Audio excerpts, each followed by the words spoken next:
Look at kitty. Hey, baby boy. Ah! Don't touch the phone. All right.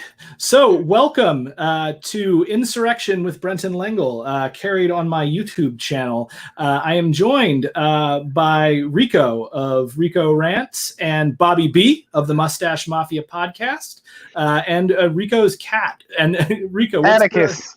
His name is Atticus. Beautiful. That's a wonderful name for a cat. How long have you had him? Babe, how long have we had Atticus? Like 2 months. 2 months. Ah, it's wonderful. New kitten. Yeah, he's a little bit of a new baby boy.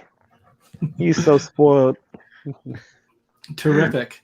But yeah, I'm really excited to have you guys on because, as we know, the right wing is kind of losing its mind now over the military being woke. And to tell you the truth, I was listening to you talk about it on Twitter, Rico, and I think I said something like, it's not going to be too much longer before like Fox News and like ONN are calling like the Marines like Antifa soy boycotts. Oh my God! Oh, it's gonna come. Oh, give it time. Oh, for sure. I mean, we all know the truth is that you guys don't consume soy; you just eat crayons. Hey, that shit is high in fiber and good for building up muscle. It would have helped me, man, because I struggle. I would have struggled with that new Army PT test. So. Oh, fuck the new test! I saw that they've changed a lot of it, man. I'm so glad I'm out. I could not do that new shit. Oh hell no! It's like for those listening, I'm the Army vet. You can't see me because I'm a disembodied voice. It's a medical condition. But they've changed the Army physical fitness test from push-ups, sit-ups, and a run to this insane thing. It's leg tucks where you have to get on a pull-up bar and touch your knees to your elbows because that's combat effective for some reason. A shuttle run with weight, which kind of makes sense. CrossFit push-ups where you have to hit the ground and like push your arms out like a crucifix. What else was it? Oh, deadlifts with a bar, which is going to injure a lot of people. Who fucking CrossFit people did dictate the Army PT? Jesus, bro, they've got a CrossFit box on every Army post. I don't know how it is in the Marine Corps, but they've got like CrossFit boxes put in like units everywhere. It's like infected the entire Army. Thankfully, that CrossFit plague hasn't hit the Marine Corps yet, but the Marine Corps is on some bullshit too. Yeah, I'm sure they are. With the CFT, the 880 meter dash, it used to be you'd have to do with the best score was to get that done in 2 minutes and 45 seconds, which was that was the best score you could get. And I used to be able to do that. That was no problem until they moved it to 2 minutes and 35 seconds. A whole 10 seconds makes a world of goddamn difference. All right, that makes a world of difference. The ammo can list, they increased the amount you got to get from 100 being the best score to like 120 or some shit. Again, believe me, in 2 minutes, that makes a difference. It does. You know what I mean? And the maneuver under fire is I forget what that one is, but the same dice, it is just made unnecessarily harder. The PFT, which is the physical fitness test, again, also made unnecessarily harder. But they do. I mean, it depends. Like if you like planks, then I think that's a better alternative to doing the crunches. If you can do the planks and hold a plank for like upwards to 4 or 5 minutes, there are some people who can do that. Like they can plank better than crunches. So hey, I do think that's a good alternative for people who can do that. Yeah. I never understood. Now, obviously, yeah, you guys are. I love that. That's how we opened it. You guys complaining about PT, but no. This is really cool here because, like, here's the thing. So I have never been in the military, but I was a military brat. Like, my dad was an 04. He was a lieutenant commander on his way out in the Navy, like, I know, Bobby, you were in the Army, and you're actually a combat veteran. You've done like 2 tours. And Rico, I know you had experience, but I'll let you speak to that. Pogue for life, baby. But I've done a bunch of different jobs, but fortunately for me, none of it was like actual in the combat zone. Mm-hmm. I think the closest thing I've done to combat was being a marksmanship coach, and I loved it. I loved training lots of people on the rifles and pistols. I genuinely had a great time doing that. That was my favorite part Like of all the jobs I've done, that was my favorite job to do, and I took every opportunity I could to do it. Mm-hmm. Yeah. So like, all in all, it's always been very interesting, like knowing you guys and also knowing kind of like, Bobby, you put this as the failed rights idea of the military and of masculinity. For a long time, it seemed like people, especially with Donald Trump, like even as early as right now, seem to think that the military, because they're tough right-wing men, are going to, essentially carry out a far-right military coup and put Donald Trump back into office. And that ain't happening. Yeah, anyone who knew about this knew that wasn't going to happen. But it seems like the right wing they should have been aware of this. Like, I don't think Tucker Carlson is a stupid man. Like, I do. I don't think he's a smart man, but like the military has constantly been signaling that, no, we're not going to do this. Like, I mean, even as far back as I think Bo of the fifth column pointed out some of the statements that they put out, because the military can't take official positions on anything political. Which, by the way, is the best decision, the best thing. I think, honestly, it's probably the single-handedly the main thing that has protected us from becoming a full-on military dictatorship. That standard right there. Yeah, and that's a standard that's existed for the entire history of the country. That's not like a new thing, because the entire time we've had this country, we've operated under the civil-military relationship paradigm that the civilian government has absolute control over the military. That's something that you absolutely need to have. If you look back in history, go really far back, if you look at the Roman Empire, one of the reasons that the Roman Republic was transformed into the Roman Empire in the first place was that the soldiers were more loyal to their generals, who were acting independently from the control of the Senate, and eventually that resulted in Caesar taking power. You can look at like dozens and dozens of examples of this throughout history. Germany before World War I, and Nazi Germany, of course, Soviet Union. To an extent, Spain. I know you have Spain. When a government doesn't have the consent of the people, they have to use a politicized military to enforce control over them. Yeah. And what we have is civilian control over the military. And that's something that worries me a little bit this last week, listening to what's going on in the Senate and the House. Although it was great to watch Matt Gaetz get blown the fuck out by General Milley. That was incredible. It's not just the civilian control. It's also the absolute opposition to being partisan. Exactly. Like the military, like there is no taking political sides. There is no endorsing one political party or person. There is none of that shit.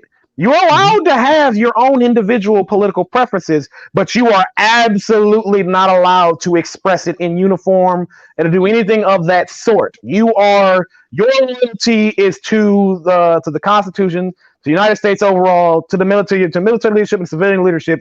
Your specific partisan beliefs are a big fucking no-no.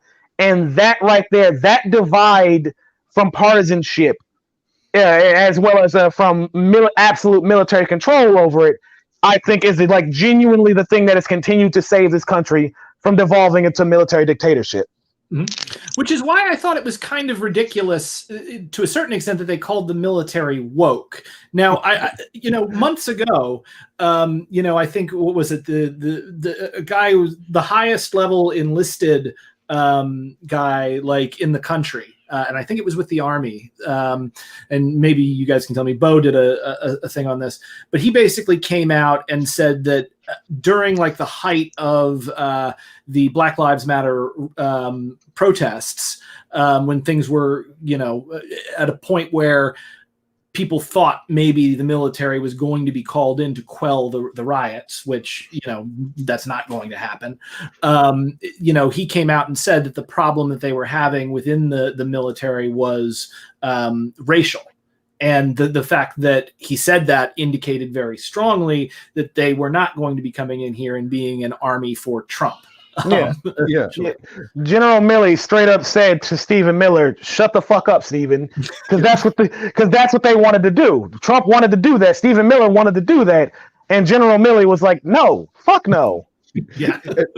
And of course, most of the officers in the military don't actually like Trump in the first place. I Yeah. mean, there are Trump supporters, and there's a lot of conservative people in the military, but there's not a whole lot of them that will actually, that I've encountered or that the statistical polling bears out, that would actually be down for like a fascist military coup.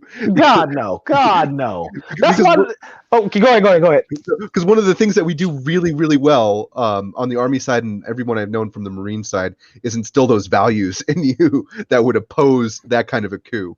Yeah. I honestly can't imagine many Marines or many service members in general that would actually turn their guns on their own service member, on their own country. No. I genuinely can't imagine that many that would actually do that if they were ordered to like point your guns at your fellow citizens and fire. They're like, well, some people tried when I was stationed at Fort Stewart, and this guy tried to form a militia to assassinate Obama and take over Fort Stewart and start a revolution. And he got 4 dudes. He didn't kill anybody. He got like 4 dudes to follow him, and they got these badass leather jackets and a stash of AR-15s, and then they all got arrested, and I think they're still in federal prison. I'm not keen on prison, but if you're gonna put somebody in prison, you should probably put those guys in. Yeah, they need to be there. That's the same. They grossly overestimate their influence on service members. They genuinely think that they could pull the same culture war bullshit that they pulled on civilians on service members. And like they think they can cause that kind of divide and willingness to completely just resort to some basically, January 6th all over again. And I'm like, that divide unfortunately will not work. Like, without a doubt, there were active duty and veteran military and law enforcement at the Capitol, but it really wasn't that many. Mm-hmm. Obviously, compared to how many people are in the military, and compared to how many people in the military that probably supported Trump. Yeah, or how many I'm sorry to interrupt, but how many veterans there are. I mean, we've been at war for 20 years, and so like hundreds of thousands, if not over a million, Americans have filtered throughout the military in those 20 years. Yeah, and they get like maybe 100 or 200 at January 6th, and that's overestimating it probably. Very much so, yeah. Yeah. Like, have you ever seen a 3%er or Oath Keeper protest that was actually crowded? Honestly, never. No, because no one wants to be a terrorist, and the other thing is that shit is not as alluring as they think it is. No. Well, no. So this is one of the things that I've noticed. I think something about this failed right obsession with masculinity, where you've got people talking about like how Donald Trump is the ideal man. Under no circumstances is that even close to the case. I think they can prey on like civilians. The fact that they're uncomfortable with their own masculinity and what they have attained within their life, the right-wing media machine can play on that and can boost up this false idea of masculinity and heroism and tie it into stuff like the military. But like, there's a difference between that and taking it to like an actual freaking soldier. Because in much the same way, like, I think it's like, there has to be a certain level of extreme insecurity within these guys to buy into this form of masculinity. And I feel like you just aren't going to find that much insecurity in a professional soldier. Yeah. No, not really. There's a few, of course, but that's any organization. And the other thing is, like, you're right. There's a lot of insecurity. Like, Matt Gaetz has objectively like never really done anything in his life. He comes from like a political dynasty here in Florida. I'm sorry, America. That's our bad. but like, he was talking to General Milley. I'll tell you a funny story in a moment about how I met General Milley when I was stationed in DC. But I'm looking at General Milley's ribbon rack right now because I pulled it up on Wikipedia. Bro's got a general staff badge, parachutist wings, Special Forces diver badge, which is one of the hardest ones to get in the entire military, Special Forces tab, Ranger tab, Legion of Merit from France, multiple Afghan ribbons, combat infantry badge with like a star, which means he's seen infantry action in 2 different conflicts. He's a freaking Green Beret. He's a Green Beret. Yeah, this is Special Forces tab. And like, Matt Gaetz is this like nerdy little weirdo from Florida who we've known about his proclivities now. If you've been following the news, Yeah. And like that's the failed right, like fascist hypermasculinity coming in contact with reality. Yeah. There's a kind of jealousy underneath it all. There is. They do have people on their side that have more combat experience than anybody on this stream or anyone who's listening right now. I mean, they've got Crenshaw, and they've got who's that other one? Well, Crenshaw is more of one of those. SEAL. Yeah, but like very, very pampered in a way from what I've read about him. Like he's a SEAL, but he's gone through, like, I would say he's had it good. Good on him, but the majority of their base, I find, are people who kind of want to use the military to like strike out and impose their ideology on the world. Yeah, and I think that's kind of a dangerous thing that we're poking fun at them, and we should, because they're hilarious. Yeah. But at the same time, we have to recognize that what they're trying to do right now is they're trying to impose their ideology on the military, and they're trying to make a partisan military, because what they've realized, and I think we all know this, but I'll reiterate it, is that they cannot win elections based on a plurality of the vote in this country. Yeah, I mean, and it's only going to get worse. It is, and if we look at like Dan Crenshaw's district, it's like a C of like white neighborhoods, like a letter C, not like the ocean. Yeah, it's a running joke at this point. It's how gerrymandered his district is. It is, and a lot of the Republican districts are like that. So they've realized that they can't win based on that plurality. So they're doing these gerrymandering laws, and now the real extreme of the party is trying to politicize the military so they can have something to use against the popular sovereignty, just in case they really, really can't win elections eventually. Yeah. It's not going to happen. No, they want the military, because they want the military to do what it didn't do. They want Trump.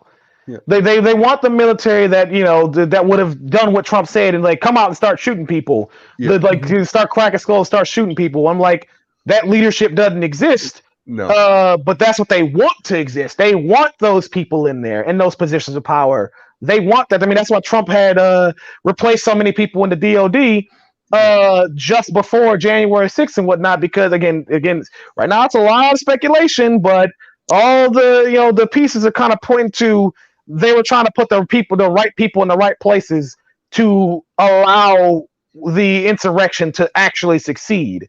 Mm-hmm. Like, you know what I mean? They want that. The problem is they failed, and it's good that they failed, but it's also you're not going to get a second chance at pulling that shit.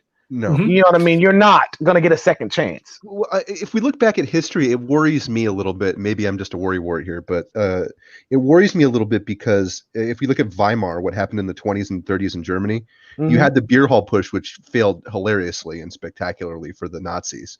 But the German government kind of coddled Hitler, put him in like a minimum security prison, let him write his book, and kept acting like the Nazis weren't like an existential threat to their democracy.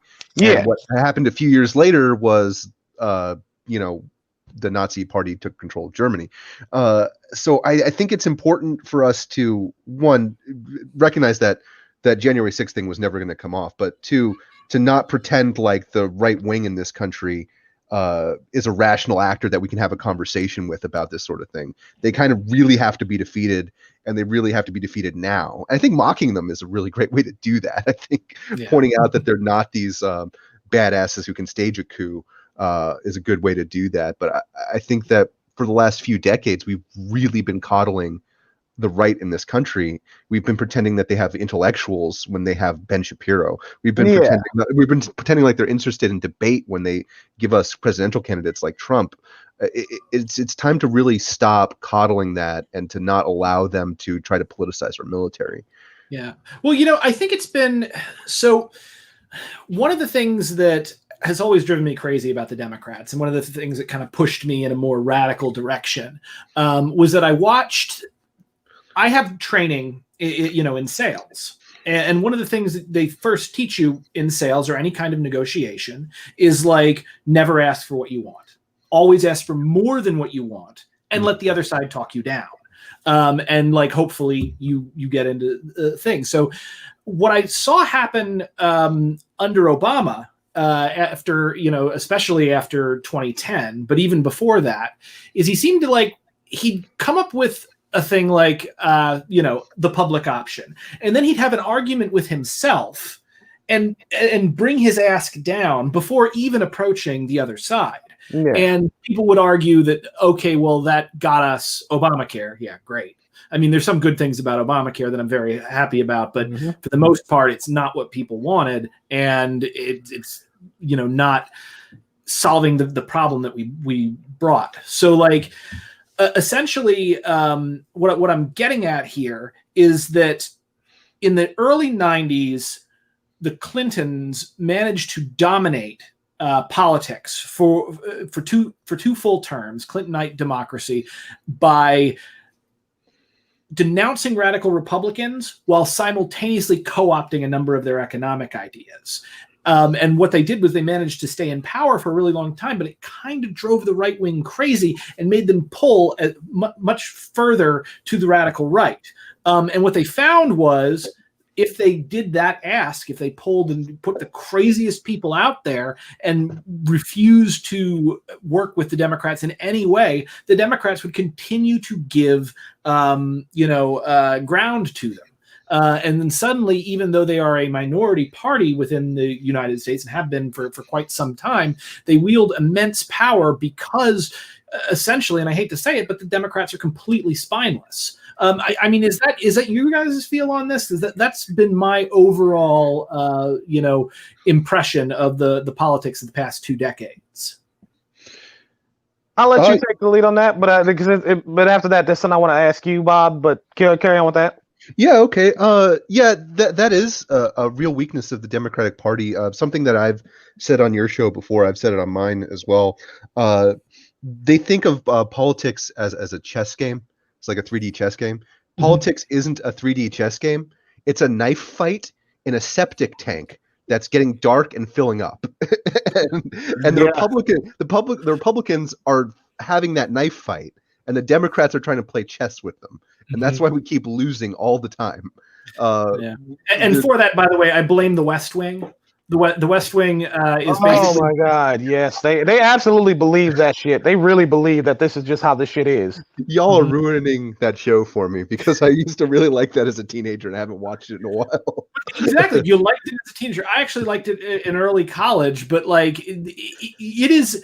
The West Wing is to politics what Dragon Ball Z is to martial arts. Oh my God! Wow! Yeah, I'm now picturing Martin Sheen as a Super Saiyan. Oh my God! How did he give such a compelling speech? I swear to you. I guarantee they think. They definitely see themselves when they give their little powerful speeches or their platitudes about their high-minded rationalism and appealing to Republicans' better nature. They think they're doing their little anime scenes where they it's powerful. And the Republicans gasping and it's reaching them. And it's like, no, these motherfuckers are laughing at you. They do not care. They do. No, they don't. Power up for like I think the best example is Ruth Bader Ginsburg's dying wish being like, "Hey, don't replace me, please." And it's just like, what the fuck did you think they were gonna? Of course, they replaced her immediately. Yeah. Well, like they're like, if there is a clearer sign of what you're up against, they're like, you thought your little dying wish, the sentimentality of that mattered to them? No. They don't give a fuck. And it doesn't matter to their voters either because their voters don't have any values either. Their voters were happy that they replaced her. The voters were cheering it on. Exactly. Well, yeah. I mean, it's one of the freaking guys who is, I think he's arrested now or something, but he was at the January 6th insurrection, was in a freaking panel that I did on Dylan Burns' hippy dippy thing. And in that, he was basically saying, no, just grab as much as you possibly can. Yeah. I need the politics, I need politics to basically be all about me and what I want. But by the way, really quickly here, I want to put this on the screen because we got a super chat in from Japanarco Communist, 500 yen. And I know this guy. He is also a veteran, so that's terrific. Right wingers always try to co-opting us veterans for their ideology. I always have to tell them, stop pretending you speak for us. You don't. Seriously, it's for real. Honestly. But actually, I just want to go back to Bob. I want to ask. You said you were going to tell us a story about when you met General Milley. Oh God, yeah, it's actually a funny story. I was stationed in the National Capital Region, which is DC, and I was in the Class 6 store on Fort Myer, which is a liquor store for those people who don't know the slang. And it's my first day there. I'm so nervous because I'm an enlisted guy. There's all these generals. It's like, oh my God, I've never seen a general before. Oh Lord, here they all are, you know. And I'm walking in the Class 6 store. I'm trying to buy my bottle of booze, and I look in front of me, and there's General Milley in civilian clothes, buying two handles of scotch and a bunch of Mountain Dew on a Tuesday. Wow. And he looks at me. I look at him. We made eye contact. I'm like, hard day, sir. It's like, it's a Tuesday. He walked off. That was how I met General Milley. I'm like, I immediately have more respect for that man. Yeah, he's a respectable dude, and again, that's why it just blows my mind. And that's and thinking of that, going back to the main topic at hand about a woke military, like I really and that's how you know these people's brains have been melted Completely. Like their concept of wokeness is just gone. What does woke even mean? I'm sorry to interrupt you again, but what does woke even mean? I'm so confused. Woke, I mean, the actual definition from the beginning literally means awareness to societal injustice, particularly towards racism, towards issues of race, and that's literally it. That's the original meaning. Then there's the more popularized meaning as a more derogatory term towards basically all kind of progressive causes. Is just if you're feminist, support feminism, you're woke. So any kind of social justice, in any way, any kind of anti-bigotry in any way, you're woke. Like it just became like just a catch-all for everything. Yeah, it's such a broad term that it doesn't have a real specific meaning. Yeah, well, that's because that's for them. It's supposed to be. They turned it into this incoherent fucking everything. Yeah, but it's the inverse of the red pill. Like they basically like they call themselves being red pilled and having their red pilled moments where they began to believe that actually, white men are the ones who have it the hardest of everybody in the country. We don't. We really don't. It's the people who, it's their version of that. Like like if we had a term for red pilled on the left, well, we sort of do, radicalized. Educated. Yeah. Educated, read a freaking book. Yeah. Now, by the way, Bobby, one of your catchphrases at this point, I believe, is read a freaking book. Yes, it is. It's so frustrating. Yeah, it is very, very frustrating when you're dealing with these people. But like, what I thought was really interesting in his response to Matt Gaetz was he's like, no, if there's a thing called white rage, I want to understand it. If there is a, I've read, and he's like, I've read Mao, I've read. You read Lady Red? That doesn't make him a communist. I where I picked up my copy of Mao's Guerrilla Warfare? In an Army PX. You know where I picked up my copy of Che Guevara's Guerrilla Warfare Handbook? Another Army PX. You know where I picked up my copy of, there was another one. Another communist guerrilla warfare book, also an Army PX. Know yourself, know your enemy, and in 1,000 battles you shan't be in danger doesn't mean General Milley is a communist. It means that he's serious about educating himself into the best, most effective officer he possibly can be. I'm sorry.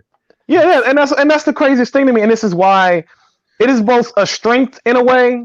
Yeah. But it's also their greatest fucking weakness. They don't understand their political enemies.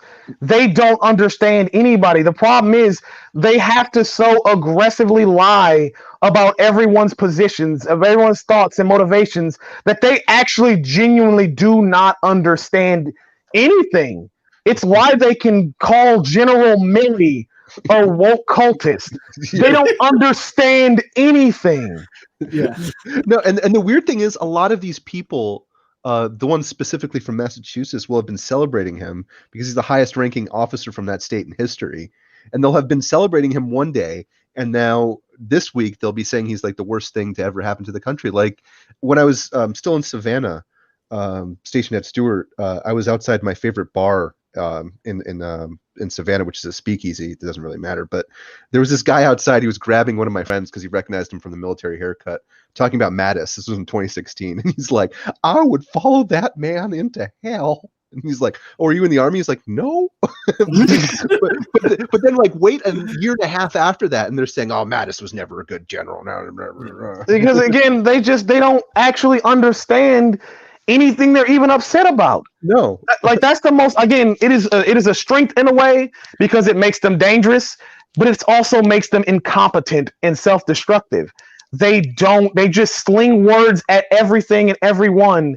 They don't understand it. Like in a way, in the short term, it can definitely be effective at getting them political power or getting them a little wins here and there. But in the long term, it's why they keep losing the culture war, because they don't understand what they're even fighting for and against. And you hit on something important there, because the military in this country has been kind of at the forefront of advancing a lot of social progress. Over the last few decades. I think it was like 54. Truman desegregated the U.S. military. 78, they allowed women in. Only recently, we've allowed women in combat roles. Biden just rolled back Trump's transgender ban. Don't Ask, Don't Tell, I believe, went away in like 2012, 2013. And every step forward in that process, these same people were whining and crying and complaining and saying it was going to destroy the military. Our former vice president, the failed talk radio host, Mike Pence, had a whole screed that you can find on YouTube about how Mulan was going to destroy the military because it was going to give women the idea that they could be in combat back in the 90s. This isn't new, and they do keep losing, which is important to note because we keep fighting them, and it's not a victory that's always easy, but it's always a victory that's worth winning. And we get to laugh at them, which is even better because freaking. By the way, now guys, we have an attempt at a super chat here from a guy, but he didn't add anything in. So thank you for the $10 first off. But I'm gonna put up his question that he put out before it because I think that was what that's what he was meant to do. Yeah. So I'm gonna bring this up here, and you guys can give your answer, and then I'll give mine. But he says, "Am I wrong to not recognize what I saw as riots as an insurrection?" He's referring to January 6th. I have my answer, but Bob, you go first. It was an insurrection. It was an incompetent insurrection. It was spur of the moment. They didn't plan it out in detail. So by failing to prepare, they prepared to fail. Thank God. But at the same time, we can't allow that to become like a normalized thing that we can just kind of brush off, because they'll keep going and they'll keep escalating from there. I think we have to call it what it is. It was an insurrection. It failed miserably because the people who did it are miserable failures. But we can't give an inordinate amount of mercy to these people, and we can't just let this go by and become a normal thing. And my answer to that too is when people still just try to parse words about whether or not it was just a riot or an insurrection, you have to think about intent. What were they there for? What were they rioting for? What were they there to do? They were there to prevent the transition of power. They were there to subvert our constitutional law and our policies and procedures, just our government functioning as it should. That's an insurrection. They came there to keep one man in power by preventing and through by any means necessary the electoral process. That's what they came to do. Like, even if again they failed, but that's what they came to do. Yeah. And I always ask people, the people who keep with this contrarian bullshit, who keep trying to downplay January 6th, I ask them, what do you think those people would have done to the congressmen had they actually successfully gotten a hold of them? Because mind you, it seems that a lot of people who keep downplaying it seem to never want to address that 140 plus Capitol Police officers were severely injured, holding them back. If they were willing to brutalize and damn near kill the Capitol Police officer that was in their way, what do you think they would have done to the congressmen had they gotten a hold of any of them? Yeah, I mean, you see the guy with the zip ties. Trump, like, first he thought that the Supreme Court would just give it to him because it was his Supreme Court. Little did he realize how the Supreme Court works, and in a really funny way, because the Supreme Court serves for life, it's not like he had anything whatsoever to threaten any of those people with once they're on the court. But so he thought the Supreme Court would just give it to him. That didn't happen. So then he started moving around people in the military, and he thought the military was going to step in for him, but that didn't happen because no actual soldier can look at Donald Trump and see an actual leader in him. And then, he decided, okay, I'm going to try this. But, we were ironically saved by the fact that Donald Trump has never done a day of work in his entire life. He is not capable of planning something like that, and no one he surrounds himself with is capable of planning something like that. So really all he was able to do was do what he has done from the very beginning, which is rile up a crowd and let them go. It was kind of like Mussolini's march on Rome, in the sense that, like, Mussolini didn't think that was going to succeed. He was planning to flee the country when he found out that they had actually succeeded and that the king had supported them, at which time he took a train into Rome and pretended like he'd marched there. That was a real attempt at an insurrection. If you want to know, all you have to do is look at that guy with the zip ties. I'm just seriously, what do you any of y'all think they were going to do with that? That wasn't for show. No, they were yelling to hang Pence too. I think at that same. Oh, they were absolutely after Nancy Pelosi. Yeah, AOC, Ilhan Omar, all of the whole Democratic leadership. Yeah, there is something that I kind of wanted to touch on. It's something that I'll probably be doing on my own channel if I ever get off my behind and start making more content. But everyone, by the way, Mustache Mafia channel is linked in the description. Please do follow it because he is criminally underfollowed. I've got the best name on YouTube, and I didn't have to name myself after like an ancient Akkadian king or something, so I've got that. Oh my god! But there's a thing that happens and I know the word tends to be overused, but fascist movements where they harken back to a time they perceive as great and isolate forces that they say are making the country or the people less great or fallen. And that's kind of what the Republican Party is doing right now with quote unquote wokeness, critical race theory, liberals and Democrats and all of this thing. They're trying to say that the military is being weakened by these forces. In reality, we've been at war. We touched on this earlier. We've been at war for 20 years. As you use strategic strength, you start to lose strategic strength. We've alienated our allies for the last 4 years in the rest of the world. Donald Trump has made us weaker as of in every conceivable way. In every conceivable way than any point that we've been since 1945. Mm-hmm. And we're going to start feeling the effects of that in our hard power and in our soft power, even during the Biden administration and even during the next few administrations until our partners start to trust us again. These fascists do not understand soft power, just to be clear. They only understand hard power. They don't believe in it. They don't believe in soft power. Which is insane because they've run out hard right-wingers from the Republican Party, including Henry Kissinger, got run out of the Republican Party, basically. The That's orthodoxy. Insane. Well, that happened a while ago, though. If you remember the 2008 election, when Sarah Palin was the VP, she was talking about like international policy, and Kissinger was like saying, "Oh, that's crazy. That's not how that works." And she's like, "Well, I know more than Henry Kissinger." And guess who they sided with? No, they sided with. I mean, they ran out Liz Cheney. They ran out at least the neocons understand what soft power is. They understand the need to have a good standing with our allies. Yeah. You know what I mean? They actually, to their credit, they actually understand global politics, whereas the fascists are all a bunch of idiots who don't understand anything. No, Mhm. they think we can. They think we can invade Iran. They think it's a feasible thing that we can do, and it's Oh yeah, we not. can just let's just drop some nukes. Unironically, let's just drop some nukes. That won't certainly have any long-term ramifications on the entire planet. Yeah, I say this like all the time when I'm like rage tweeting into the void, but like the failed right wing in this country cannot be trusted with power. They can't be trusted with power over our military. They can't be trusted with power over Congress. They can't be trusted with power over your local book club. They can't be trusted with power over your freaking bowling alley. Yeah. in Oskaloosa. Because if you give them power over your local book club, they'll make you read True Allegiance. Oh my God, no. True Allegiance. No, bro, no. By Ben Shapiro. There's a Geneva Accord against that. And that's the one thing I want to tell the audience. I want y'all to understand that we're by no means that we defending neocons. No. But what y'all do need to understand is there's an important distinction between the neocons and the fascists. The neocons, to their credit, understand national security. If nothing else, like General Milley is a neocon, period. Yeah, sure. But his loyalty is to national security.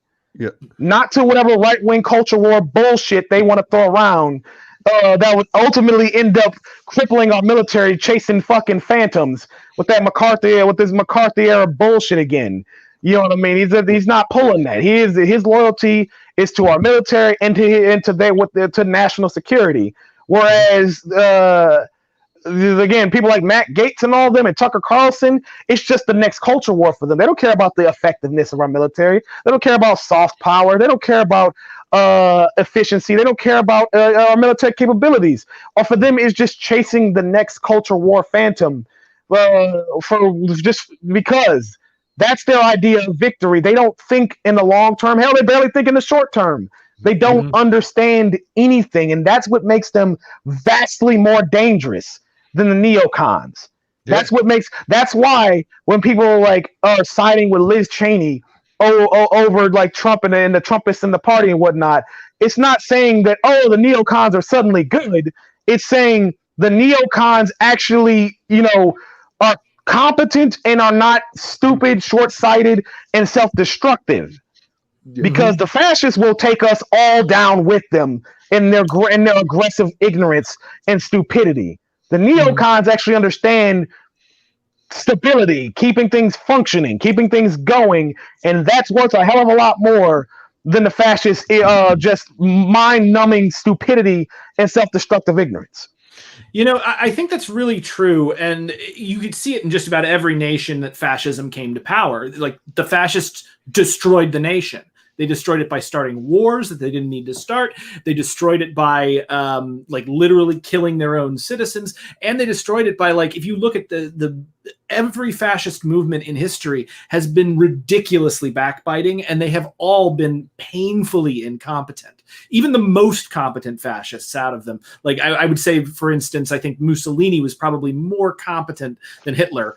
Luckily he did not have control of the most powerful military in the world at that time, which was the freaking Germans. Yeah. And even then, the German, contrary to popular belief, the Nazi Germany was incredibly incompetent. Yeah, they really were. They had a very competent officer corps, but for their economy, their infrastructure, there's the grand strategy. You had. Well, we were talking about invading Iran. One of the things that's kept us from doing that is our competent officer corps and defense sector, which I have serious problems with our defense sector and some serious problems with our officer corps. In some ways, but at the same time, they've kept us from invading Iran for the last 20 years. Because just as a quick aside, to invade Iraq, right, in 2003, the total number of troops were about 330,000, 190,000 American, and the rest were assorted coalition countries, and about 30,000 Kurdish fighters. Iran has something like, I'm going to reverse this probably, but it's about 3 times the population Iraq had back then, and about 4 times the landmass with mountains. It would take about 1 million troops to actually invade Iran. And our allies aren't coming, and there's no domestic fifth column to actually raise troops from in Iran. Yeah. But there are people in the Republican Party that do not care about that and will try to actually carry off some sort of military campaign. Yeah. So something that's very important to understand about just how incompetent fascists are, especially because they get played up in our movies as these like uber villains. Okay, so Hitler famously was obsessed with this series of American Wild West adventure novels. So obsessed that he distributed copies to all of his top generals and told them to base their strategies on the strategies in the adventure novels. This would be like if Donald Trump went to General Mattis and said, I know how we can win the war in Afghanistan. This is called Harry Potter. I want you to read it and do what Harry did to defeat Voldemort. You're joking, but that kind of happened. It did, yeah. No, literally. Like literally, I was in a place where people were talking about that when that happened, and when they dropped the Moab in Afghanistan, I believe that was 17. Moab, for people not familiar with it, is the biggest conventional bomb that we have in the arsenal. It's a gigantic fuel air explosive that looks like a nuke when it goes off, but isn't. And that was a compromise because Donald Trump was demanding that they nuked a small tunnel network in Afghanistan. He demanded something like to multiply the nuclear missiles that we had by 10 times at one point, which would like require all the uranium on the planet. Just insane things. You're joking, but that happened. and keep going. No, it just illustrates my point that they cannot be trusted with power. Like it killed me to vote for Biden in 2016. It really did. I did not want to do that, but the person who was in office was a threat to not only national security but global security, the world. Honestly, thousands and thousands of lives are at stake every time you vote for people who have power over foreign policy. Which, by the way, that's what I want to say. Two things. One, that people always seem to forget is that the lesser of two evils is still evil. Yeah, you know what I mean. Like that's what I want to be. That's what I really want to be clear on. Is our "you gotta hand it to them" statements is not an endorsement of neocons. It's not an endorsement of neoliberals. It's just an understanding that unless you're an accelerationist, you have no reason to be supporting people like Donald Trump, who will just burn everything down. They'll take us all with them, type of shit. Yeah. I'd rather have we have a fighting chance dealing with neocons and neoliberals. But with people like Donald Trump, no. These motherfuckers have no sense, no structure. They just burn everything down, and it like some Game of Thrones Mad King shit. Like they burn us all alive without a second thought. Like, and again, this is nuclear weapons. Like it's not just us. If the worst happens, it's us as a species, and most other species or land-based species on the planet will probably go extinct. Well, now, there is something that I did want to bring up because, I actually kind of enjoyed voting for Biden, but that was because I knew it would piss Donald Trump off, even if it did. It did, yeah. He's still mad. Like every vote Biden gets, it's just going to be like a little knife. He wakes up in a cold sweat every night. I live in Florida. If I open my window, I can hear him wailing. But Bobby, okay, so no, it's fine because I'm glad you got that in. So this is like really important for people to understand. Please tell me I didn't just suddenly lose this thought. What were we talking about? Refresh my memory. You talked about nukes, the species. Nukes in the species. We've also we're talking about neocons. There's a fighting chance with them. Accelerationism. That's where I was looking at. Those of you who are accelerationists, or those of you who are interested in, who say, "Oh, well, what's so bad about burning down the United States? It's the worst military." Shut up for just a second and think. All right. First of all, you need to go and study actual historical revolutions, because there is this idea in the mind of just about every accelerationist that I talk about that if things can get bad enough, you'll finally hit the straw that breaks the camel's back, and the people will rise up, and you'll get the revolution that you want. No, that's not even historically how revolutions have happened. Historically, what happens with a revolution, when there has been a revolution in multiple countries, you look at Spain. Well, Spain was different because the fascists attacked first. But look at the French Revolution, you look at the Russian Revolution. These revolutions took place after a period of growth. See, what happens is like if things just go from bad to worse, it just breaks people's spirits completely. And they're just like, okay, everything sucks. I just have to deal with it. What you need is a rise in the overall quality of life of a nation, where things need to start getting better for several years and then take a sudden, sharp downturn. If people don't have a taste of the good life, they will not revolt. So if you are one of those people who's interested in revolution in that way, you do not want to go down an accelerationist route. It will do the absolute opposite of what you think it will do. And then secondly, what I'm going to go on further, and this gets more into my Buddhism, you don't want violent revolution if you can avoid that in any way, shape, or form. It is not you cannot kill your way to a better world. I know it feels like you should be able to do it, but that it doesn't work, because everything that you do has repercussions. And the kind of destruction that gets wrought by that kind of revolution in the first world, even if it were the exact kind of revolution that you wanted, that put the exact people that you want in power with the exact right ideology, it's still not going to accomplish what you think it's going to accomplish. Because again, the amount of destruction and devastation that would happen as a result of that, and the myriad of fallouts that would come from that on the personal level, on the economic level, on the military level, like an actual revolution is always a disaster, even when it's the best kind. So just keep that in mind. That's not, I know a lot of you think you want it. You don't want it. Yeah, you don't want to. If you can go your entire life without actually seeing a combat zone, or a country like Afghanistan, or any number of failed third world war zones, you've lived a good life, and you don't want that for your home and your neighbors. Even if you don't like your neighbors, I don't like my neighbor right now. I don't like him too much, but I don't want him to see a war zone. You've done a good thing, and I just saw somebody in the comments saying that the Velvet Revolution is the way to go. That's true, man. Like I don't think anyone here wants a violent revolution. Plus, a violent revolution in the United States, I would argue, is basically impossible, because the gulf of power between the people of this country, armed as we are, and the military and the security sector is so great that it's almost unfathomable.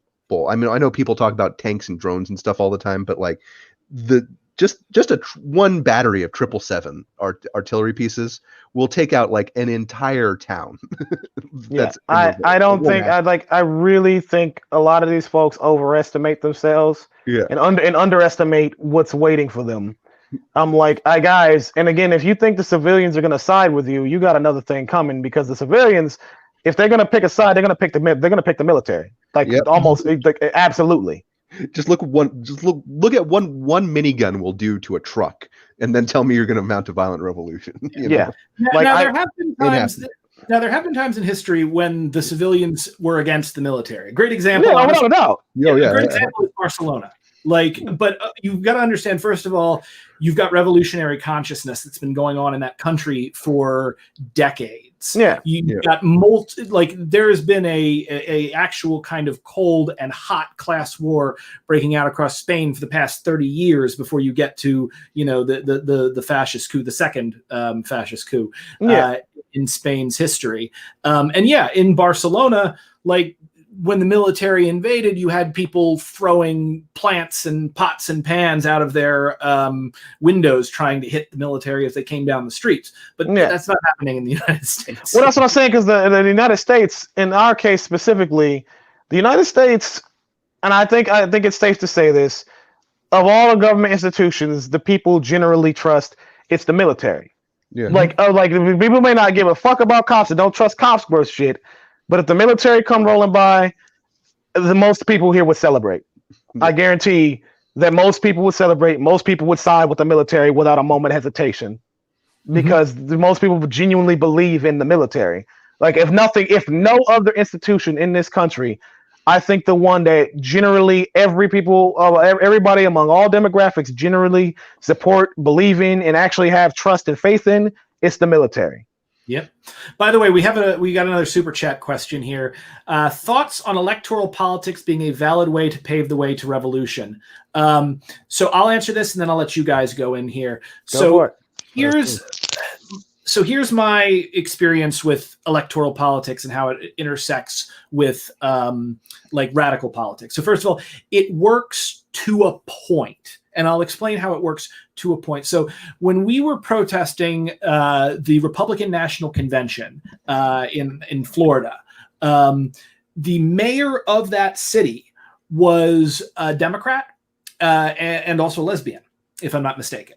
And she was incredibly friendly to Occupy. And as a result, like, we were able to do things that we weren't normally able to do in other cities. We were much more successful, and we were a lot safer and weren't locked up.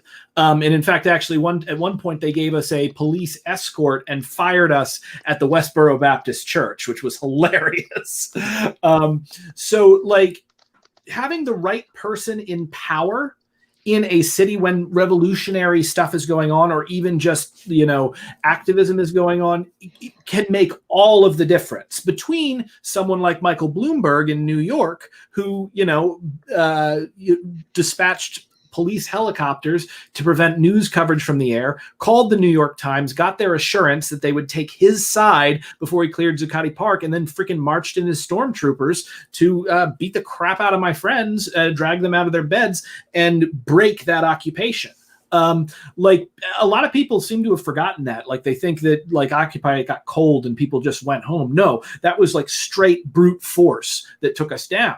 And the thing is that had we had someone who wasn't Michael Bloomberg, like, there is a distinct possibility that the movement might have continued to grow from there and might have had a even stronger effect on the nation. So the rich will never permit you to vote their wealth away. It's just not going to happen. But that doesn't mean that voting does nothing. And it also doesn't mean that local politics, especially, are really, really important. So don't have too much faith in the system, but also it still does work to a certain extent. Yeah. Bob, I'll let you take it, but I'll go last. Okay. So I believe that you want to keep structures as you're making forward progress towards what we call revolutionary goals as democratic as possible. And that's hence my commitment to electoral politics. Also, what we discussed earlier, I don't think violence should be an option, because I don't want to watch somebody get torn up by a machine gun. And I don't think it is an option. Again, listen to Bobby; he's seen coming. I don't think it should be an option. I don't think it is a practical option in the United States. So yeah, I think electoral politics is the way to go right now. We also have right now the United States is getting less liberal in terms of liberal democracy now, but we still have more power in the franchise than any of the revolutionary societies you talk about, having Spain, Russia, Germany, whichever revolution you're talking about in recent history. We have more power with our franchise now to change the structure of government and government policy than we have in almost all of recorded history. So you have to use that power. You have to get out there and vote, but you also have to get out there and do activism and mobilize that vote. If we mobilize enough of the vote, we can even overcome the awful gerrymandering that the Republicans have done in this country, and we can actually see policy from the government that makes positive change in people's lives.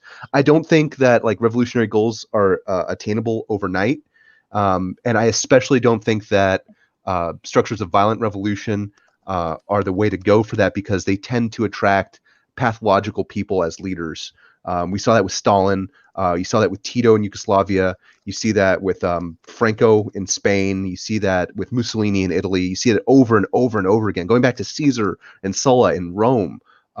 So you want to keep things as democratized as possible, so we can deal with those pathological personalities collectively and keep them from taking power. So yeah, electoral politics are frustrating. Electoral politics suck. I go to my local Democratic Party meetings here all the time, and I keep myself from yelling at these people, but it's so hard.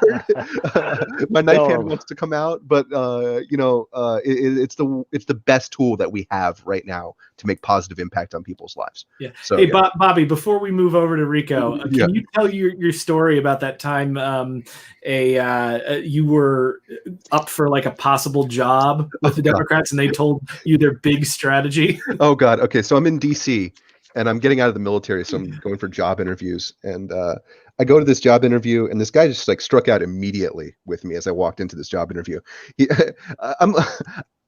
I like my suits. I have very definite ideas about my suits. And this guy walked in, he's wearing like pastel yellow pants, like a pink blazer and a tie-dyed bow tie. And I'm like, strikes 1, 2, and 3, I don't like you. Then strikes 4, 5, and 6 were that the pay was low and there was no benefits. So I knew I wasn't taking the job, but he was picking up the bar tab. So I'm starting pounding old fashions like they were going out of style, which they kind of are. And he's like, our big strategy are to buy local TV and radio ads, and that's how we're going to win elections going forward. Oh my God. That is wow. And I had one too many old fashions, and I told the guy to his face, I meant to think it, but I said, if you think that's going to work, you're a stupid motherfucker. You're a dumber motherfucker than you look like, and you look fucking stupid. Wow. I thought I had thought it in my head, but I said it out loud. We just like made awkward eye contact, and I was like, "Oh, time to go." Wow! Holy shit! Yeah, I was like, that didn't go too good. Oh my God! So Rico, I'm sorry about that. So no, you're good. You're good, man. Yeah, that was a blunder there. Holy shit! That's one hell of a blunder. I respect it, but holy shit! Yeah, it was like there was a quiet for a good minute after that. Yeah, that's it. Like you realizing you said that out loud. Yeah, and then him were like, what?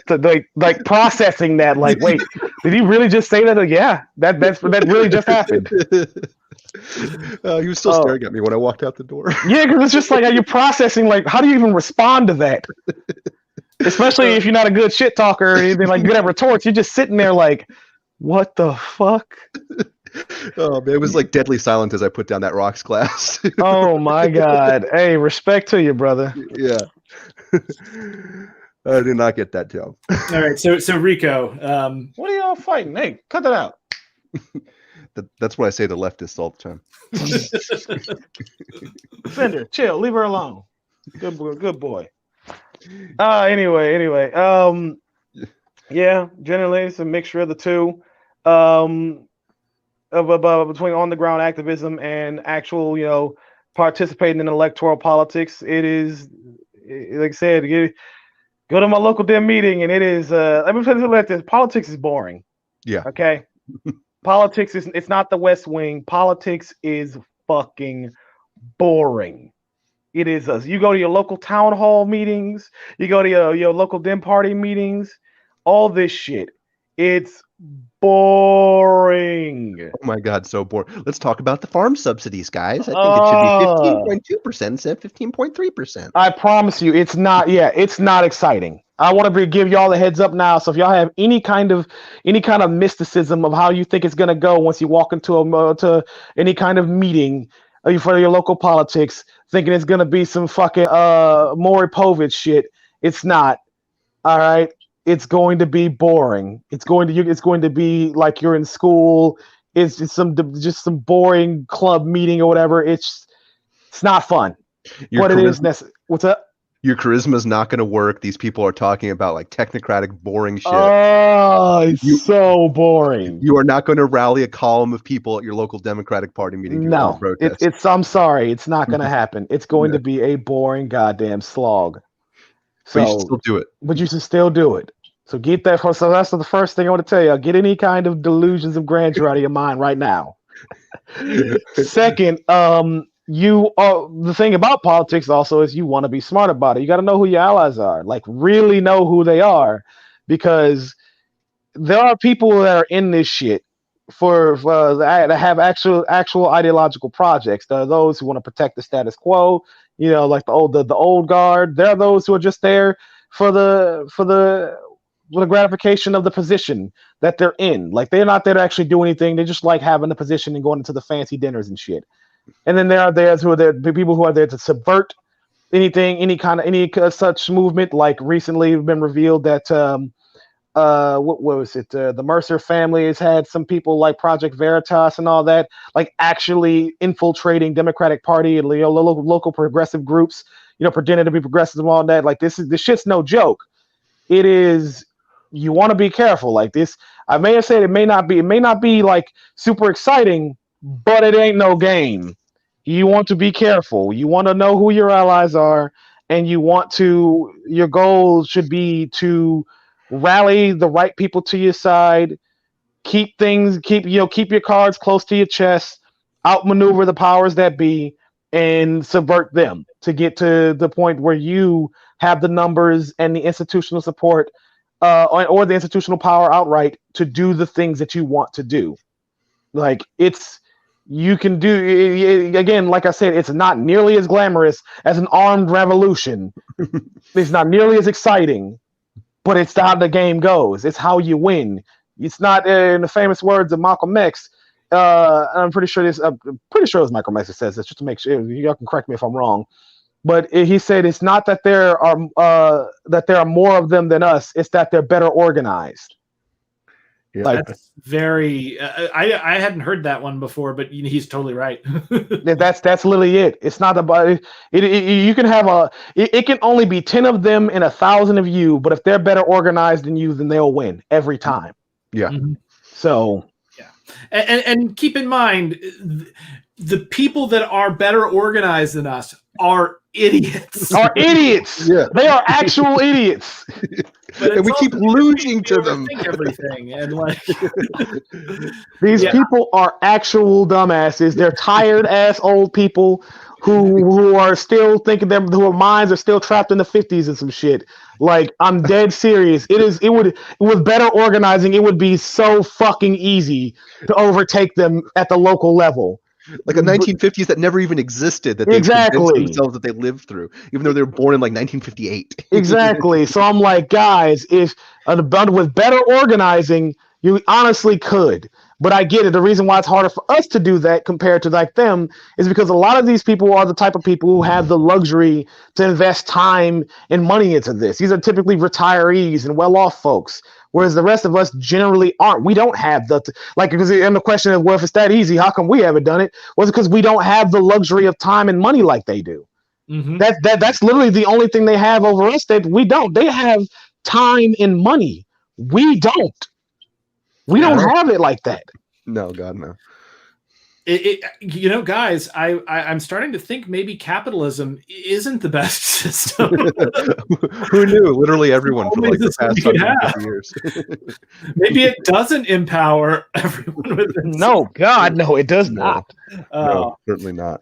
Yeah. All right. Well, this has been wonderful. We've been going for a little over an hour, so I don't, and it's late, so I don't want to keep you guys. So if you guys first, Rico, where can people find you? Plug your pluggables. I'm on hiatus as far as YouTube goes, so I'll be back on that later down the road once I can do things the way I want to do them. But if you want to find me, I'm active on Twitter, so you can just find me at you can see it right there in my little name there at Rico_Rants. Or just type in my full name right there. Like, you'll find me on Twitter. Mm-hmm. That's terrific. And Bobby, where are people finding you? Mustache Mafia on YouTube. I'm Mustache Mafia on SoundCloud. I am Mustache Bob 2 on Twitter. If you are Mustache Bob 1, find me and we can have a fight over the name because there can only be one. But I've also been on a bit of a hiatus, but I'm getting back into this, so I should be posting more content more regularly. Absolutely. And so I am Brenton Lengel. You can find me, Google Brenton Lengel, brentonlengel.com. I'm at Brenton Lengel on Twitter. And also, I wanted to make sure to let everybody know, Snow White Zombie Apocalypse, my comic series. We currently have the Kickstarter running for issue number 4. This is a huge issue that's one of the most exciting ones that I've put out, and I would definitely recommend you guys do check out. The link is in the description, and I'm going to put it really quickly into the chat as well. I can use all the support, and like honestly, even if you can only give $1, even if you can only do a share, trust me, it all helps so much because the great grand algorithm of Twitter. I'm sorry. sorry, not the great grand algorithm of Kickstarter does pick up on that. So if all you can do is share, great. And, you can get a digital copy of the comic for only $5. All of it goes into the production of the comic and to getting new stuff out. So yeah, this has been from me to all of you. This has been Insurrection with Brenton Lengel, and I will catch you guys on the flip side.